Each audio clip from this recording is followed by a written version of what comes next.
Добро вечер. Овој код е посветен на две теми. Случај Крмзов. Струмичкиот бизнисмен е се уште во предистрага за даночно затајување и перење пари. Има околу 17 фирми, а се сомничи за неплатен ДДВ, финансиски трансакции без покритие во шемата на неговите фирми, фиктивна продажба на станови. Тој се жали дека без докази му ги блокираат сметките, а УЈАП тврди дека за се има докази кои се приложени до обвинителството. Вториот случај е онкологија, каде двајца поранешни директори се под истрага, а на списокот се уште 5 лекари. Несовесно лекување, злоупотреба и кратење лекови. Истрагата траеше повеќе од една година. Пациентите, освен што страдаа од најтешката болест, страдаа и од криминалот и корупцијата што владееја на оваа клиника. Останете со нас. Продажба на еден дуќан од една, па на друга, па на трета фирма и така во круг. Продажба на градежна механизација која што не може да се најде. Фиктивни фактури меѓу поврзани фирми. Продажба на фирми на непостоечки косовски државјани. Кружење на стока од едни фирми на други, за да и се заметне трагот, за да не се плати данок. Истрагата има сомнежи за низа злоупотреби со кои е направен финансиски криминал вреден десетици милиони евра. Поминаа 9 месеци од големата полициска и даночна акција во фирмите поврзани со струмичкиот бизнисмен Ристо Крмзов, но официјална истрага се уште не е отворена. Инспекторите велат дека се работи за обемни истражни действија врз многу фирми, од кои некои од надвор од земјава. Крмзов пак вели се е чисто. Ако имаше некаков криминал, досега ќе ме затворија. Обвинува дека му ги блокирале сметките на фирмите за да не може да работи и да го уништат финансиски, за локални мокници, поврзани со двете најголеми партии, да му го превземат бизнисот. Во УЈАП велат сметките му се блокирани поради неплаќање данок. Кога ќе ги плати, ќе ги одблокирале. Срđан Стојанчов за код.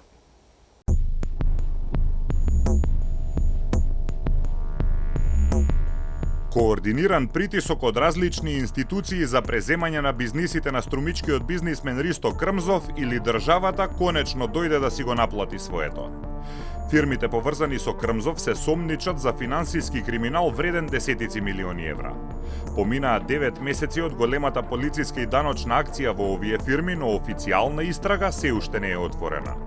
Инспекторите се сомневаат во даночни измами, затајување данок, перење пари и царински измами. Во УЈП велат дека откриле злоупотреби и од и по контролите овие фирми продолжиле да работат на истиот начин.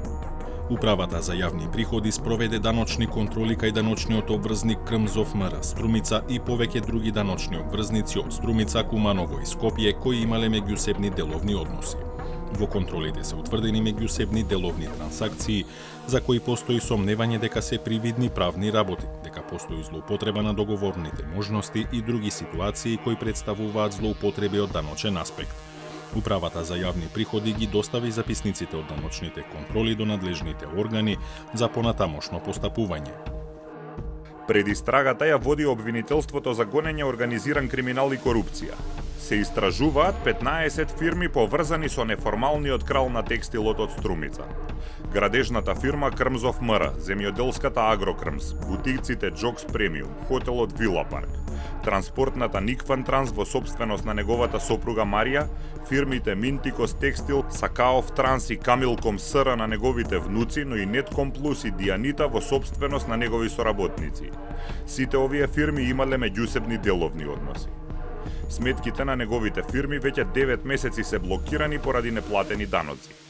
Крмзов вели да имаше нешто нечесно, досега ќе ме затвореа. Целта им е финансиски да ме уништат, за локални моќници да ми го преземат бизнисот. Има два епилога, една цел. Уништување на мене и се околу мене и бизнисот кој го работам 30 години. И над 30 години. Контроли се завршени со еден куп неправилности. Тезата дека нема роба на залига е неточна, излиза неточна. 50 инспекторен месец дена се вршија контрола, се броеше робата, за на крајот да се констатира, зборуваме поточно за фирмата Джокс, да се констатира кусок на роба од 3000 евра на роба од 6-7 милиони евра. И слично во другите фирми. Минатата година обвинивте дека локални моќници со поддршка од двете најголеми политички партии се обидуваат да ве уништат за да ви го преземат бизнисот. Ако се толку моќни, зошто не успеаат до сега? Вака. Значи, и покрај сите акции и притисоци, јас и ден денеска исплаќам плати на вработените, редовно, со некој доцне 5, 10, 15 дена, за да опстанам во бизнисот. Се задолжувам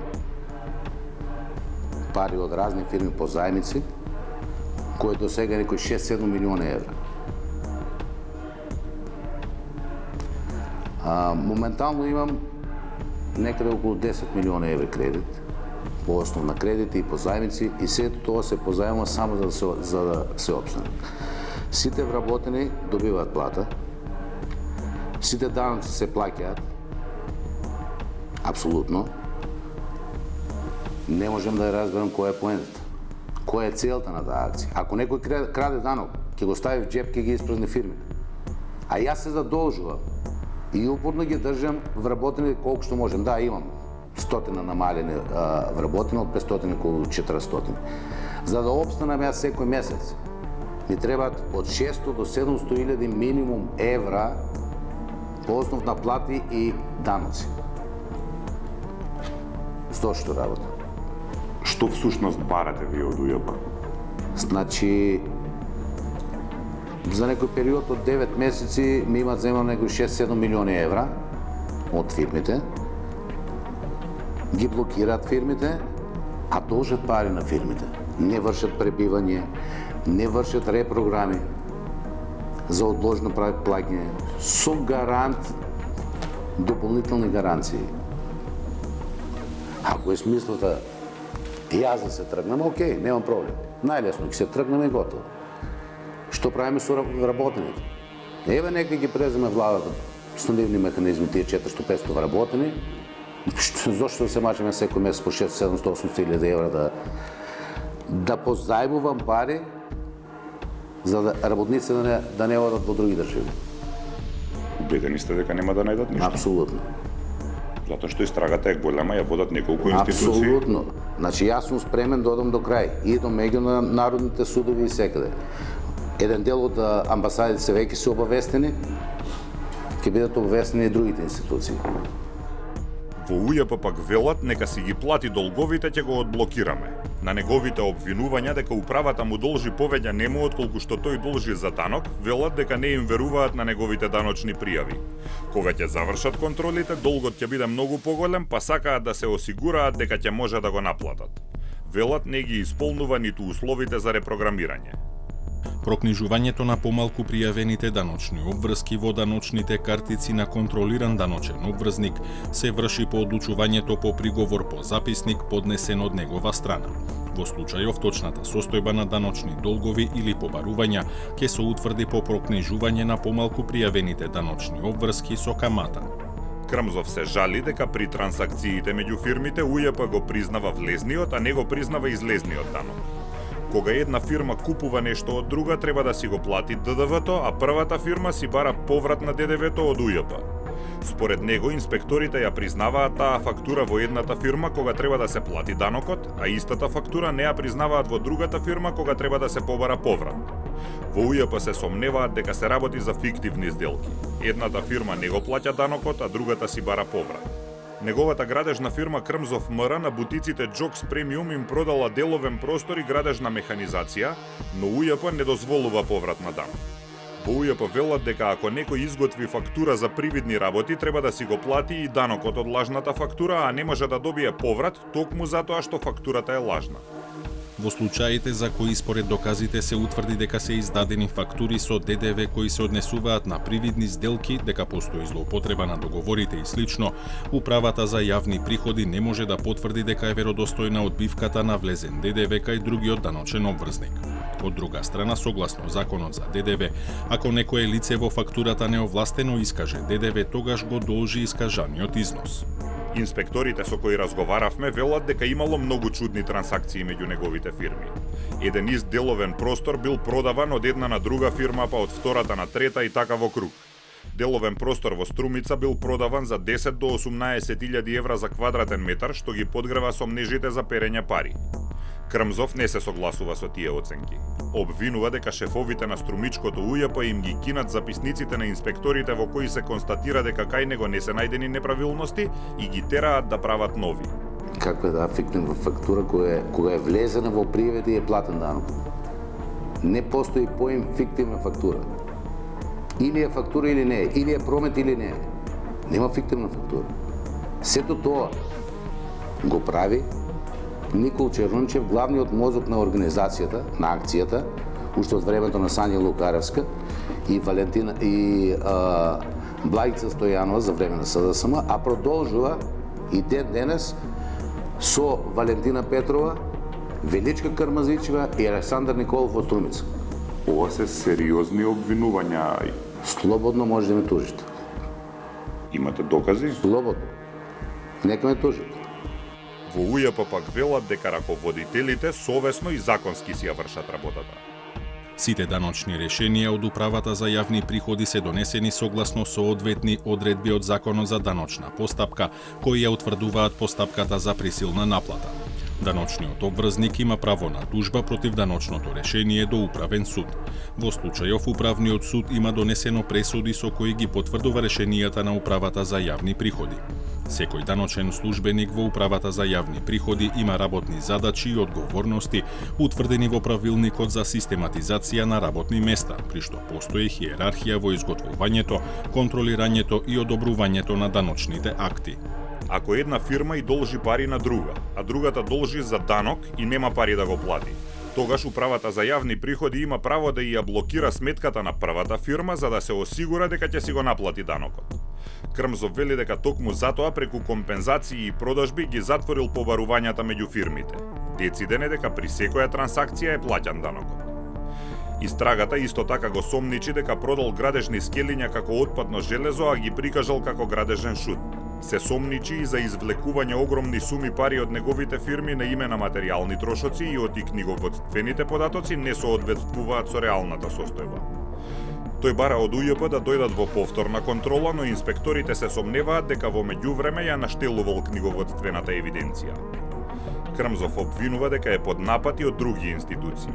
Вели царината му ги држала камионите со денови, а тие на конкуренцијата ги поминувала за неколку часа и токму затоа веќе му презеле 60 до 70% од транспортниот бизнис. Се жали дека во хотелот Вила Парк постојано има инспекции и дека струмички полицајци ги малтретираат луѓето кои купиле станови во зградите кои ги изградил. Оделе по врати и им барале имотни листови и лични карти на станарите. Некои полицајци им се заканувале на жителите дека може да останат без становите, иако имаат имотни листови. Смета дека тоа е со цел да се исплашат луѓето и да не купуваат станови од него за побрзо да пропадне. Истражителите велат работат на случајот. Се уште се преземаат мерки и активности во координација со надлежен јавен обвинител од основното јавно обвинителство за гонење организиран криминал и корупција. По целосно комплетирање на проверките ќе се процесуира соодветна кривична пријава. Обвинителството не коментира изјави и ставови ниту на институции, ниту пак на лица. Што се однесува до постапката во врска со лицето за кое покажувате интерес, ве известуваме дека јавниот обвинител активно постапува во предистрага. Воедно напоменуваме дека временскиот рок за спроведување на предистражна постапка не е ограничен, особено ако се има предвид дека во овој предмет беа обземени огромен број на материјални докази за кое е потребно време за нивна проверка и анализа. Во истрагата велат дека се работи за обемен и комплициран случај со многу голема документација. Биле барани информации од институции во Косово и во Турција и токму затоа е потребно повеќе време.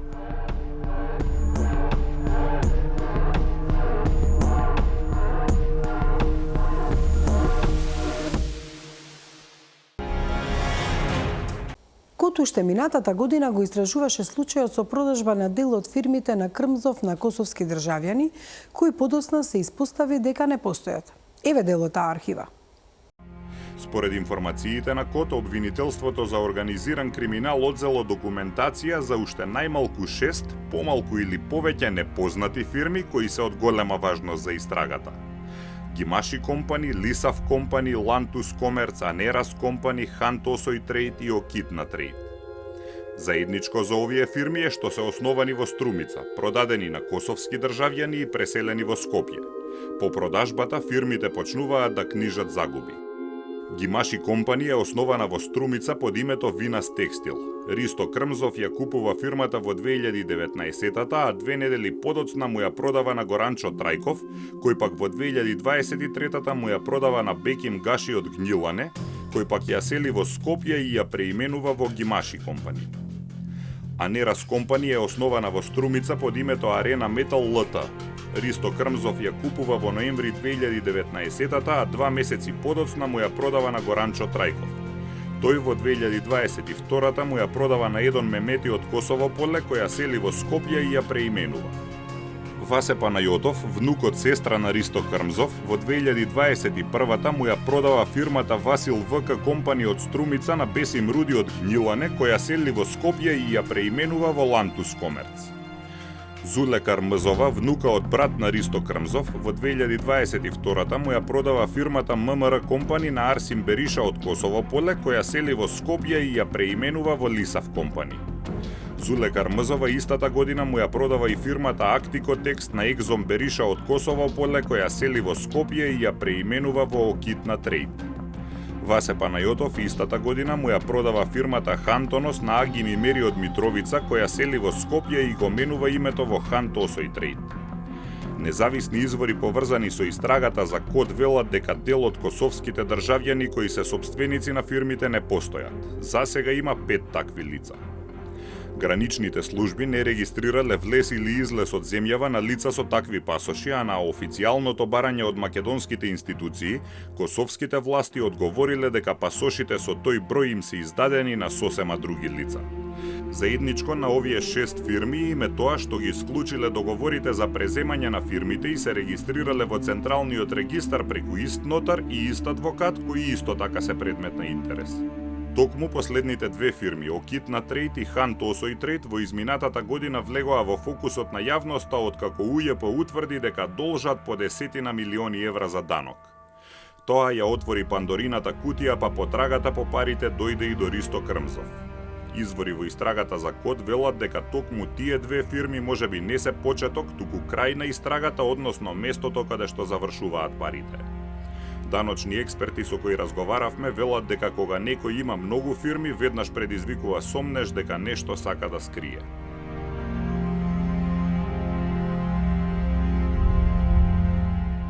На почетокот на декември минатата година, на врвот на листата на должници на УЈП, одеднаш се појавува дотогаш анонимната фирма Окитна Трейд од Визбегово, која за ДДВ должи 648 милиони денари, односно 10,5 милиони евра.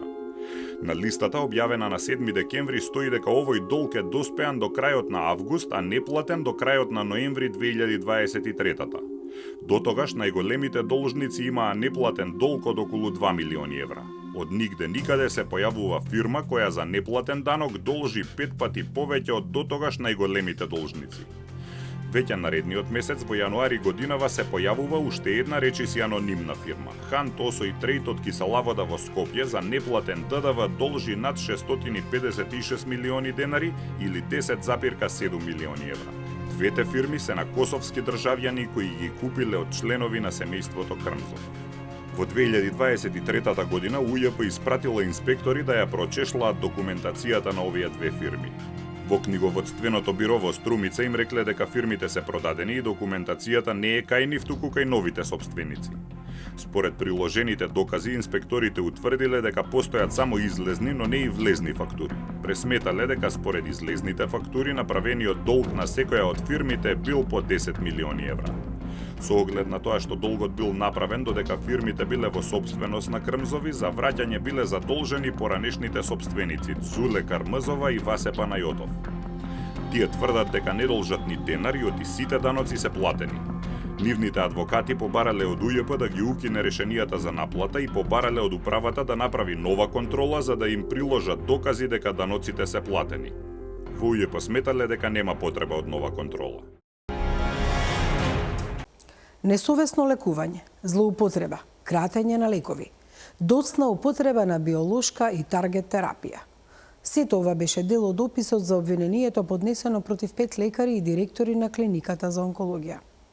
Ова не го кажаа новинари, пациенти или непознавачи на правото. Туку обвинителите на пресконференција на која по 20 месеци беше презентирано дека истрагата за оваа мачна и нехумана постапка е завршена. Презентирањето на обвинението донесе нови прашања за пациентите од опасната болест. Дали и тие кои се уште се лекуваат на клиниката се дел од оние пациенти на кои им била сгрешена терапијата и им бил доведен животот во опасност. За утре, понеделник, представници на Сдруженијето на онколошките пациенти имаат закажано средба со обвинителството во обид да ги дознаат одговорите. Но не се само кражбите и злоупотребите со скапата терапија која била давана на пациенти надвор од протоколите. Болните од рак со години се соочуваат со долго, мачно и тешко лекување во несоодветни услови и во големи турканици, со се повеќе заболени и се помалку лекари и медицински персонал. Миомир Серафиновиќ работеше на оваа тема.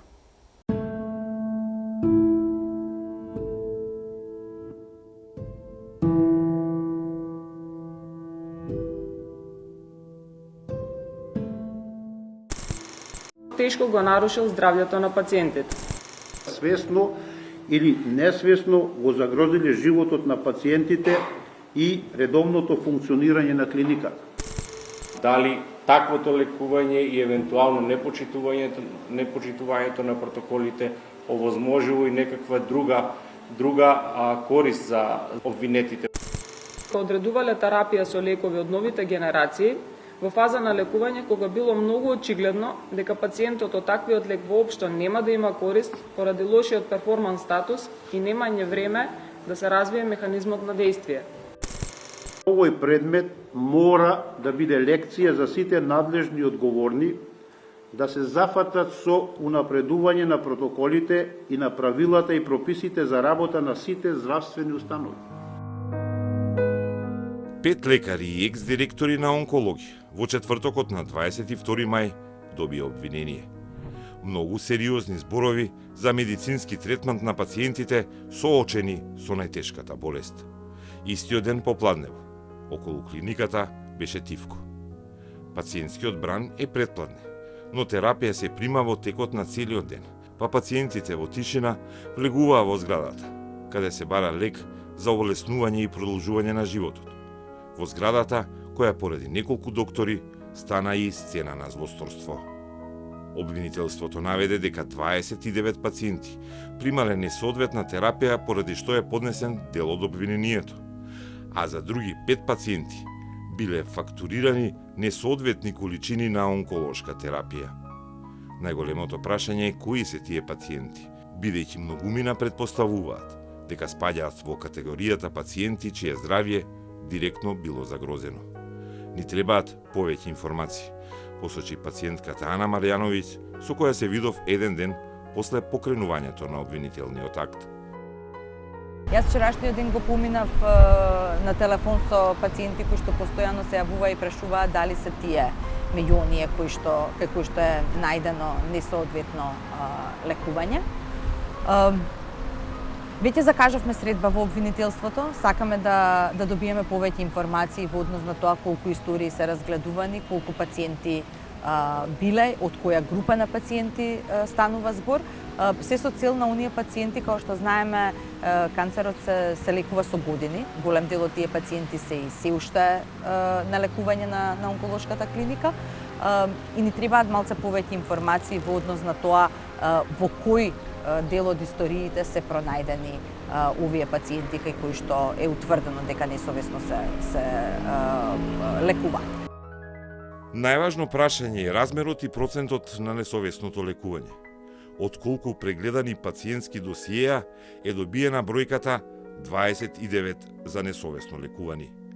Ако е од 100, тогаш процентот е висок и изнесува 1/3 несовесно лекувани. А ако 1000, тогаш е помал, но недозволив. Тоа е една од причините поради која што инсистираме да имаме средба во понеделник за да видиме, бидејќи е огромна разлика од 1000 пациенти и доколку се 100 пациенти разгледувани, и што е уште многу поважно е на кој принцип се најдени тие пациенти кои што се разгледувани, односно беа пратени на вештачење. Дали е тоа од групата на пациенти за која што по наше барање се отвори телефонска линија па се пријавуваа сами пациентите, дали тоа се запленети истории од овие доктори во поголем број. Значи, сакаме да добиеме одговори кои што можеби ќе ни помогнат да разбереме колкава група на луѓе реално биле ставени во ризик и дали се уште постојат пациенти кои што се во ризик да имаат последици од некое такво несоодветно лекување во тој изминат период. Одговорите ќе ги бараат во понеделник на средба во обвинителството. Бројката од 29 несовесно лекувани пациенти е произлезена од вештачењето на документацијата правена во Словенија. Истражител, односно технички советници на обвинителството, направиле селекција на досијата на пациентите кои ќе бидат испратени во странство за да се вештачат.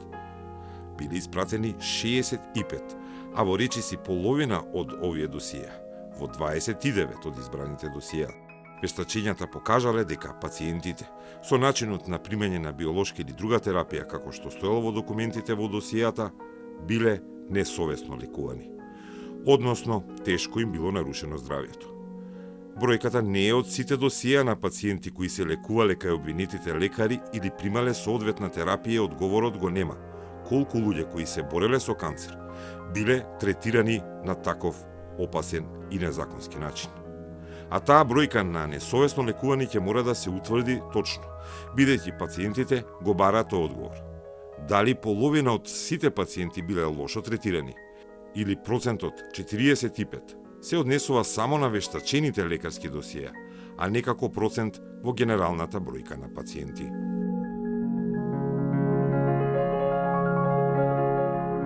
А пресконференцијата на обвинителството откри два вида на кривични дела. Несовесното лекување е она второто, но многу грозоморно, дури и кога беше раскажано со правен речник на надлежната обвинителка. Другите двајца лекари се обвинети за кривично дело несовесно лекување болни, бидејќи врз основа на медицинските истории е утврдено дека одредувале терапија со лекови од новите генерации во фаза на лекување кога било многу очигледно дека пациентот од таквиот лек воопшто нема да има корист поради лошиот перформанс статус и немање време да се развие механизмот на дејствие, без да биде наведена телесна тежина и висина на пациентите, со отстапување во дозирањето, со што дополнително е влошиле нивната состојба. Двајцата поранешни директори, од кои едниот е веќе суспендиран онколог, Нино Васев, добија домашен притвор.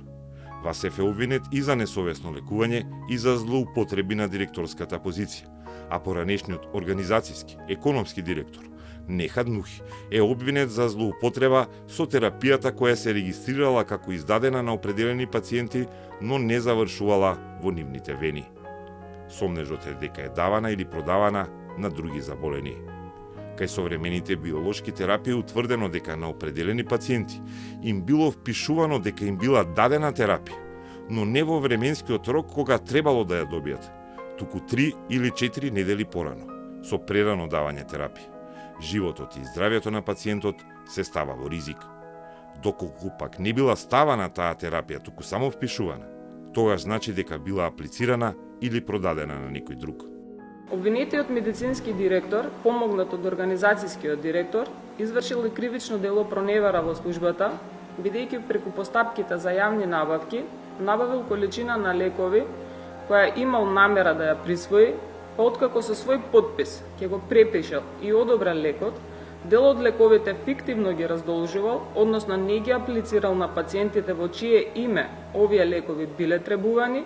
Обвинетите во постапките за јавни набавки на лекови, и тоа се однесува на биолошката активна терапија, молекуларна таргет терапија и моноклонални антитела, набавувале лекови на реверс без да постои валиден правен основ за тоа, пошто за покривање на тие реверси спроведувале постапки за јавни набавки кои биле безпредметни, бидејќи добавувачите на лекови во рамки на добиените јавни набавки ги фактурирале претходно дадените лекови.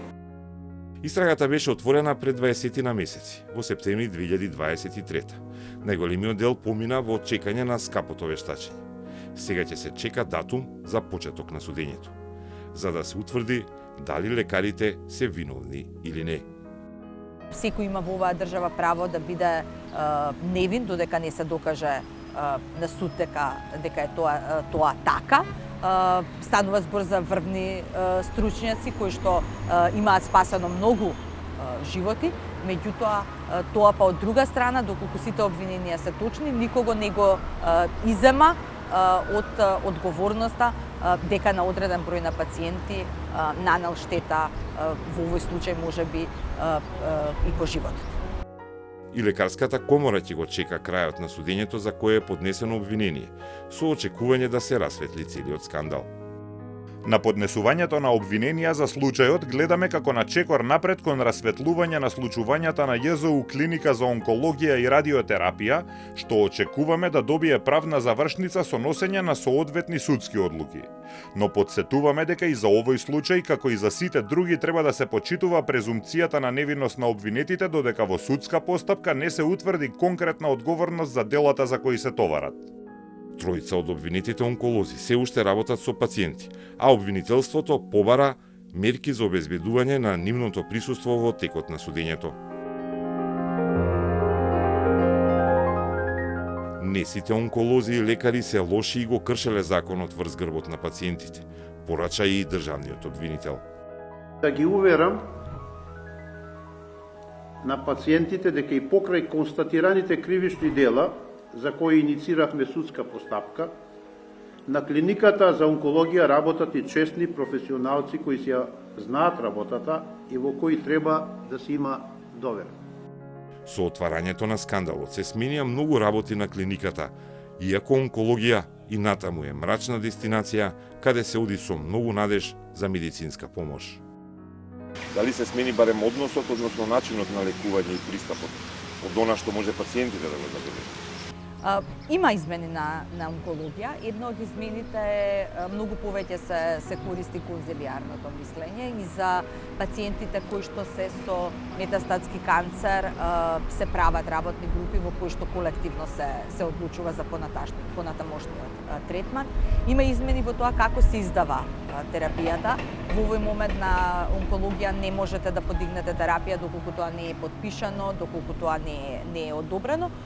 Се издава само во аптеката, што е промена во однос на тоа како нештата претходно знаеа да функционира. Се уште постојат гужви на онкологија. Јас полека, но сигурно губам надеж дека тоа можеби некогаш ќе биде решено на оваа клиника, од чиста причина што бројот на лекари пациенти се намалува, објектот е таков каков што е, а бројот на пациенти постојано расте. И оваа клиника навистина треба да почне да размислува за една целосна реорганизација. Знаеме дека има напори за да се направи дисперзија, ете слушаме и за 8 септември, децентрализација низ цела Македонија.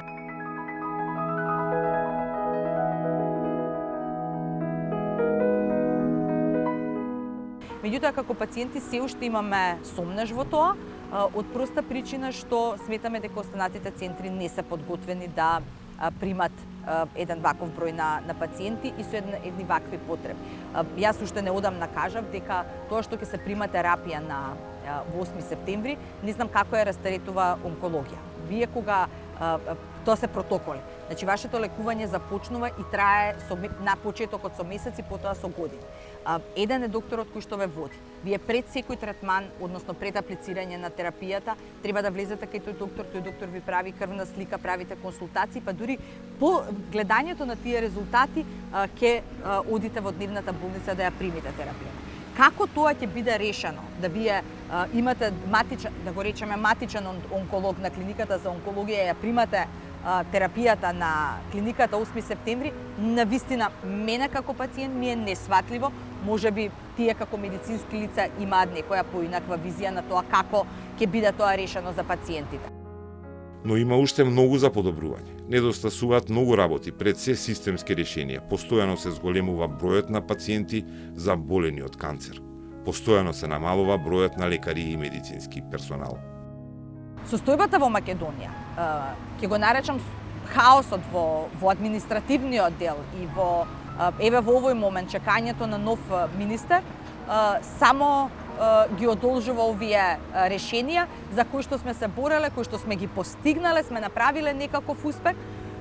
Дури често знам да кажам, сега бев и на една конференција во Латвија по истото прашање и таму кога ќе ме прашаат како се одвиваат работите во Македонија, знам да кажам урото никако да го фатиме да го играме како што треба, што е 3 чекори напред па 1 назад. Некако постојано на 1 чекор напред во било кој поглед ние се враќаме 3 чекори назад и така не можеме да одиме, тоа што канцерот е болест која што не чека никого.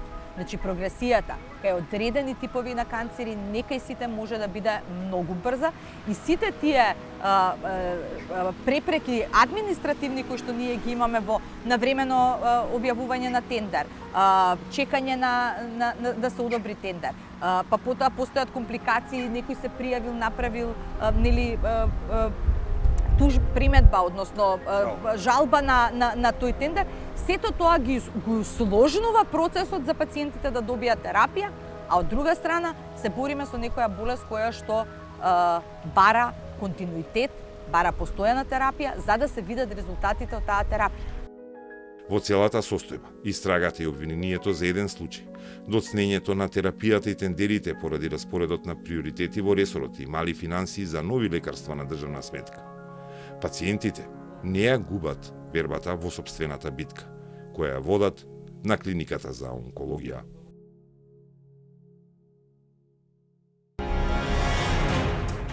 Мачни се овие теми, уште помачни за роднините на пациентите и самите пациенти. Се надеваме дека ќе има соодветен судски исход. Ви благодариме што и вечерва бевте со код, се гледаме идната недела во исто време. Имете пријатна вечер.